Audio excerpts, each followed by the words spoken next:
बिस्मिल्लाहिर्रहमानिर्रहीम। अस्सलाम वालेकुम। ऑफ द स्क्रीन में खुशामदीद। सामने क्रम बरसगीर पाक व हिंद में अल्लाह ताला ने ऐसी हिम्मत वाली औरतें पैदा की हैं जो इस्तेमारी ताकतों की आंखों में आंखें डालकर उनकी औकात दिखाना जानती हैं। हिंदुस्तान की औरतें अब मर्दों से भी आगे निकलती दिखाई दे रही हैं, क्योंकि नरेंद्र मोदी सरकार और नुपुर शर्मा की तरफ से जो नबी पाक सल्लल्लाहु अलैहि वसल्लम की शान अक़दस में गुस्ताखी की थी, उसके खिलाफ अब वो सड़कों पर हैं और नुपुर शर्मा को उसकी औकात दिखाती नजर आ रही हैं। ऐसी ही एक हिंदुस्तानी माँ की वो बातें जिसने नरेंद्र मोदी सरकार के दरो दीवार हिला कर रख दी हैं, आज की इस वीडियो में आपको सुनाएंगे, जिससे भारत में बसने वाले मर्दों में भी ऐसी इंस्पिरेशन आई है कि अब वो भी नरेंद्र मोदी सरकार को सरेआम ललकारते दिखाई दे रहे हैं। आपने हमारी गुज़श्ता दिनों की वीडियोस में देखा होगा कि किस तरह हिंदुस्तान में बसने वाले वो मुसलमान जो हमेशा जुल्म और सितम की चक्की में पिसते रहते थे, वो अब नरेंद्र मोदी को उसकी औकात दिखाते हुए उसके गिरबान तक पहुंचते नजर आ रहे हैं। और ये सब कुछ उन्हीं माओं की देन है जो खुद भी बहादुर हैं और अपनी बातों से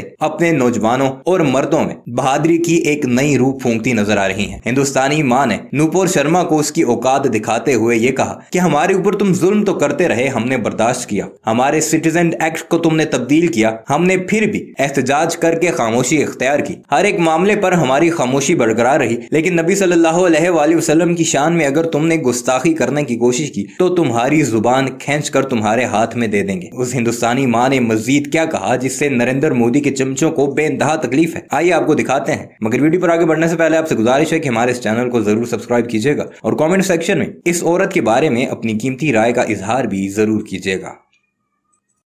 वो जाहिल औरत सोचती थी हाय हाय मेरी टीआरपी बढ़ेगी, उसको जाहिल को ये थोड़ी पता था कि मुसलमान भी 313 वाले इस बार जाग जाएंगे।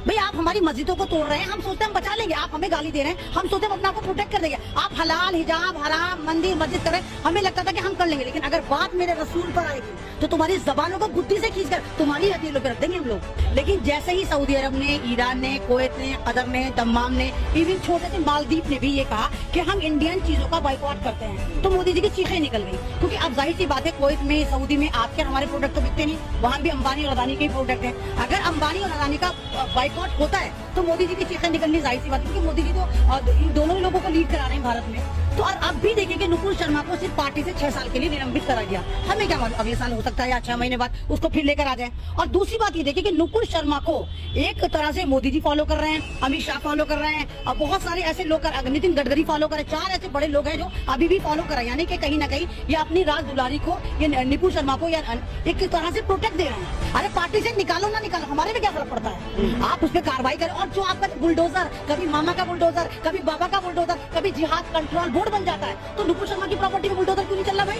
उसकी प्रॉपर्टी में बुलडोजर भी चलना चाहिए, उसको अरेस्ट भी करना चाहिए, और उसकी जितनी भी तमाम संपत्ति है, जो पैसे हैं, वो तमाम उन लोगों में बंटने चाहिए जिन पे सरकार आज तक सोतेला व्यवहार करती चली आई है। आपको लगता है ऐसा होगा? ऐसा होगा नहीं, लेकिन मांग तो कर सकते हैं। अरे आप ये वाली बात लिख रख लीजिए, नुपुर शर्मा 3 महीने बाद, 4 महीने बाद, 1 साल बाद उससे भी बड़ी पद पे आएगी। अभी तो एक छोटी मोटी पोस्ट पर थी, आप इसको देखिए कोई ना कोई इलेक्शन लड़वा के कोई ना कोई मंत्रालय दे दिया जाएगा। और बीजेपी ऐसा इससे पहले भी कर चुकी। आपको याद होगा बहन जी मायावती को भी एक बंदे ने गाली दी थी, तो इन्होंने क्या, अजय शंकर उसकी बीवी को इन्होंने बाद में फिर उसको ही बना दिया था। तो ये बीजेपी की पुरानी आदत है, थूक के चाटना। देखिए पहले जो ये काम था एक नफरत फैलाने का, 2-2 रुपए के नफरती चिंटू करते थे। बीजेपी ने कहा हम कंगाल हो चुके, अब बहुत सारी स्टेट में इलेक्शन होने हैं, 2-2 रुपए कम पड़ रहे थे, तो इनके प्रवक्ताओं ने कहा ये काम भी हम करेंगे। जिस तरह नुपुर शर्मा ने एक स्ट्रीम चैनल पे बैठकर पैगंबर इस्लाम को गालियां दी, उसकी जो नजीर है, मतलब इतनी बेहुरमती आज तक शायद किसी ने नहीं करी, कि रूलिंग पार्टी ने करी। और 10-12 दिन होने के बावजूद, लगातार FIR के उल्लंघन होने के बावजूद नुपुर शर्मा पर कोई कार्रवाई नहीं हुई, क्योंकि इसे बेवकूफ बनाएगा पार्टी से निकालें जब इतनी सारी FIR है। और यही काम तो मुस्लिम समाज का आदमी कर देता। जैसे आपने देखा शामली में एक लड़के ने लीची की पिच लगाई, उसमें फौरन उसको जेल में डाल दिया, UAP लगा के, आपने दूसरे धर्म की भावनाओं को आहत करा है। तो दूसरे धर्म की भावनाओं को तो आहत मानते हैं, लेकिन जब आप दूसरे धर्म की भावनाओं को आहत करते करते खासकर उनके मैसेंजर ऑफ इस्लाम को गालियां देते, तो आप वहाँ पर कार्रवाई नहीं करते। तो भारत में मुसलमानों के साथ जो एक सोतेला व्यवहार हो रहा है, कानून को थोड़ा मरोड़ा जा रहा है, खाली एक मुस्लिम कम्युनिटी और दलित कम्युनिटी पर इस कानून को जबरदस्ती थोपा जा रहा है, इस तरह नहीं होना चाहिए। तो मीडिया को क्यों कर, मैं तो ये कह रही कि लोग बेवकूफ है, पागल लोग हैं जिन्होंने खाली नुपुर शर्मा पे FIR करी। सबसे पहले तो नबी का भी टाइम्स वहाँ पे करनी चाहिए थी। इन लोगों ने जब आपने अपना स्पेस क्यों दिया, जब उसने अपना स्पेस दिया, मैदान दिया, जब तो वहाँ नफरत परोसी गई और नबी का आराम से चुप बैठी थी। भारत क्यों माफी मांगेगा? मांगेगी माफी बीजेपी, मांगेगी माफी नबी का, मांगेगी माफी जो है वो टाइम्स नाउ वाले मांगेंगे। भारत ने थोड़ी बेइज्जती करी रसूल पाक की। जिस रूलिंग पार्टी ने बेइज्जती करी है पूरी दुनिया से, वो माफी मांगे, भारत क्यों माफी मांगेगा? हम भारतीय नहीं, हम आवाज उठा रहे हैं। फ्रिंज एलिमेंट है वो। अगर फ्रिंज एलिमेंट है तो 10 दिन से क्या कर रहे थे? अगर वो फ्रिंज एलिमेंट है तो मोदी जी आप पब्लिक को जवाब दें, जिनको आप लगातार बेवकूफ बनाते चले आ रहे हैं। आज भी आप नुपुर शर्मा को फॉलो क्यों कर रहे हैं? यानी वो आप ही की है।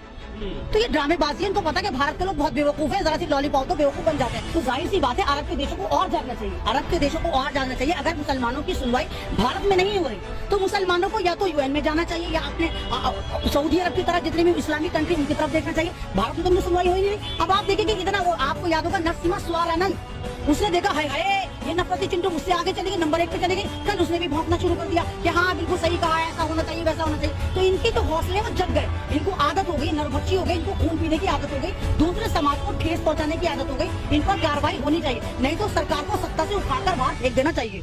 नुपुर शर्मा के लिए आप तमाम लोगों को अभी बैठना नहीं चाहिए, पूरे भारत को उतरना चाहिए और कहना चाहिए कि नहीं हमें नुपुर शर्मा निलंबित नहीं चाहिए, हमें नुपुर शर्मा पे कार्रवाई चाहिए, साथ साथ टाइम्स नाउ चैनल पे कार्रवाई चाहिए। तो ये चड्डी गैंग को ये वाली बात अभी याद आई, कुछ दिन बाद याद आई जब 80-20 का खेला हमारे उत्तर प्रदेश की जो मुख्यमंत्री वो खेल लेते 80-20 कर लेते, तब आपको नहीं पता था कि मुसलमान आपका आंतरिक है कि बाहरी है। तब तो आप सारे मुसलमानों को फ्री में वीजा दे रहे, जाओ पाकिस्तान जाओ। सब मुसलमानों का अगर कोई भी मुसलमान कहता है हमारे पे जुल्म हो रहा है, चल जा मुल्ली पाकिस्तान चली जा, मेरी पोस्ट पर अभी आप अपलोड करेंगे कितने SMS आएंगे, चल मुल्ली पाकिस्तान जा। तो यहाँ पर जो भी अपने हक की बात करते हैं आप एकदम से वीजा कटवा देते पाकिस्तान के बारे में। और लेकिन जब हमारे मजहब को गाली दी जाती है तो आप लोग कहते नहीं भाई मुसलमान एक होकर कहें कि नहीं हमारा आंतरिक मामला क्यों होता है, हमारा आंतरिक मामला नहीं है। और अगर नुकसान होता है तो अंबानी अदानी को हमारे पे क्या फर्क पड़ रहा है अगर सऊदी अरब इनके प्रोडक्ट का बाइकआउट कर रहा है? अच्छा करना चाहिए ताकि इनकी कमट नहीं। हम जो है भारत का मुसलमान एक तरह का बिल्कुल हैंडीकैप मुसलमान है, बिना मल्ला के गाड़ी। अब आप देखिए देवन में बाकायदा सेमिनार सजाए जाते हैं, वहाँ ना तो नुपुर शर्मा पे कुछ बोला जाता है, न मौलाना कलीम सिद्दीकी साहब पे कुछ बोला जाता है, न ज्ञानवापी मस्जिद पे कुछ बोला जाता है। वो अपना सजाते क्योंकि उनको पता था कि सरकार ने कह दिया कि हम अगला जहर बराती